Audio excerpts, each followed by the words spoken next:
तर hi hello नमस्कार माझ्या लाडक्या इन्स्टा फॅमिलीला। तर गाईज इथे विषय असा आहे की जोपर्यंत ना मी एखादा व्लॉग तुमच्यासोबत शेअर नाही करत ना तोपर्यंत तर माझ्या मनाला शांतीच नाही भेटत। तर आज खूप जास्त पाऊस पडत होता आणि पावसाळा म्हणजेच माझा आवडता ऋतू आणि आज तर वरून पाऊस चालू होता आणि माझी दीदी गाडी चालवत होती आणि जर का ड्रायव्हर आपली रील स्टार दीदीच असेल तर विषय म्हणजे वेगळाच असतो। तर मित्रांनो आज आम्ही जात होतो सिल्लोड मधल्या सगळ्या गणपतीचे दर्शन करायला। तर सगळ्यात पहिले आम्ही गेलेलो होतो सिल्लोडच्या राजाचे दर्शन करायला आणि त्यानंतर आम्ही गेलो होतो महागणपतीचे दर्शन करायला। आणि हे बघा इथे हा गणपती किती क्यूट आहे। तर नंतर एका अशा ठिकाणी गेलो ना जिथे सगळीकडे फक्त पाणी पाणी पसरलेलं होतं। मग आम्ही तिथे केले बाप्पाचे दर्शन आणि इथे तुम्ही बघू शकता सगळीकडे किती पाणी पाणी पसरलेलं आहे आणि त्यातच आम्ही दर्शन केलेले होते बाप्पाचे।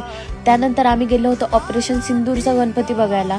तर इथे गणपतीचे दर्शन घेतले आणि इथे तुम्ही बघू शकता यांनी किती छान क्रिएटिव्हिटी केलेली आहे आणि इथे शिकायसारखं खूप काही होतं कारण की यांनी ऑपरेशन सिंदूर वर क्रिएटिव्हिटी केलेली होती। तर इथे गणपतीचे दर्शन घेतल्याच्या नंतर आम्ही गेलो होतो श्रीपती गणपतीचे दर्शन घ्यायला। इथे दर्शन झालेलंच होतं। मग विचार केला चला आपल्या फॅमिलीला